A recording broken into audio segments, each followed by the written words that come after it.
स्वागत है आज 12वें दिन में। हम सभी को अपने जीवन में अचानक ही कभी कभी कुछ अच्छे अनुभव हो जाते हैं।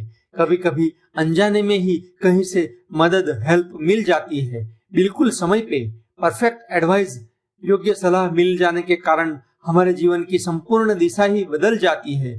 परंतु सफलता के मार्ग पर जब हमारी गाड़ी आगे बढ़ती रहती है तब हम उन इंसानों को भूल जाते हैं जिन्होंने हमें उस रास्ते तक ले जाने में मदद की है। तेज रफ्तार में भागते हुए हमें कभी पीछे मुड़ के देखना चाहिए। जिन्होंने हमें मदद की थी उन्हें भी कभी याद करना चाहिए। वो इंसान आपके टीचर हो सकते हैं, वे आपके अंकल या आंटी हो सकते हैं, वे आपके मामा मौसी नाना नानी दादा दादी कोई भी हो सकते हैं। वे कोई डॉक्टर हो सकते हैं, नर्स हो सकते हैं, वे कोई अनजान इंसान हो सकते हैं, वे कोई खास दोस्त भी हो सकते हैं। वो आपका बिजनेस पार्टनर या फिर लाइफ पार्टनर हो सकता है, या फिर लाइफ पार्टनर के साथ प्रथम मुलाकात कराने वाला इंसान हो सकता है। रोंडा बर्न कहती है कि मेरी दादी माँ ने मुझे बुक्स, कुकिंग और मूल वतन को प्रेम करने की कला सिखाई थी। उनको पढ़ना और रसोई करना बहुत अच्छा लगता था। उनके जीवन का मेरे ऊपर बहुत ज्यादा प्रभाव होने के कारण मुझे भी बुक्स रीडिंग और कुकिंग की हॉबी हुई।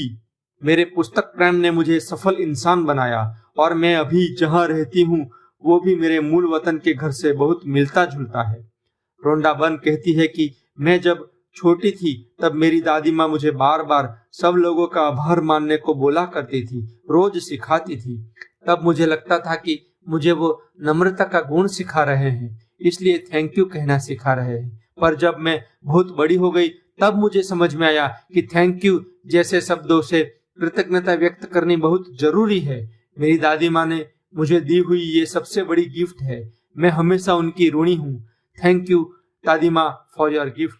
आज का आपका लेसन यही है कि जिन लोगों ने आपके जीवन में सकारात्मक असर करी हो उन सबको आज याद करिए। आज के दिन थोड़ा सा समय निकाल के शांति से बैठ के आपके जीवन में पॉजिटिव असर किए हो ऐसे 3 व्यक्ति, 3 पर्सन्स को, 3 लोगों को याद करिए और उन 3 के नाम डायरी में लिख लीजिए। अब तीनों को चेहरों को याद कीजिए।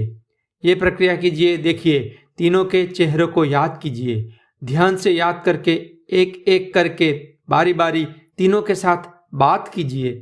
आप दोनों आप आमने सामने बैठे हो ऐसी कल्पना कीजिए और रियल में मुंह से बातें कीजिए। आप बोलकर उन्हें बताइए कि आप क्यों उनके लिए कृतज्ञ हो। यह बोलकर बताए आपके जीवन में उन्होंने ऐसा क्या किया कि वो आप उन्हें बताए और फिर थैंक यू बोलिए। तीनों लोगों के साथ एक ही सेशन में बारी बारी वार्तालाप पूर्ण कर दीजिए। आपको शायद कठिन लगे पर प्रैक्टिस करनी ही पड़ेगी। एक एग्जाम्पल बताता हूँ। ऐसा बोलना है, मोहन मैं तुम्हारा सच्चे दिल से ऋणी हूँ क्योंकि तुमने मुझे अपने हृदय की आवाज़ को सुनने और फॉलो करने की हिम्मत दी।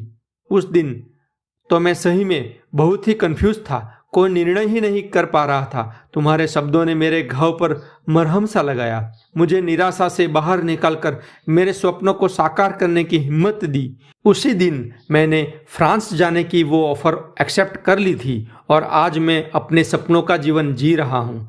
आई could not have been happier. उस दिन अगर तुम और तुम्हारे वर्ड मुझे न मिले होते तो। Thank you Mohan, thank you, thank you, thank you. आपको मैंने पहले भी बताया है कि कृतज्ञता व्यक्त करने का कारण आपको जरूर बताना है। शॉर्ट में नहीं, लंबे से विस्तार से आप समझाएंगे तो ज़्यादा लाभ मिलेगा। जितनी फीलिंग ज़्यादा स्ट्रांग उतने ही परिणाम आश्चर्यजनक। शायद आपको चमत्कार के विस्फोट का भी अनुभव हो। यह एक शक्तिशाली क्रिया है। आज यह जरूर करें। आप अच्छे से बोल नहीं पाते हो तब पत्र लिख के भी बयां कर सकते हो। इस क्रिया के अंत में आपको एक अद्भुत फीलिंग होगी। कृतज्ञता की शक्ति काम कर रही है, ऐसा आपको अनुभव कब होगा?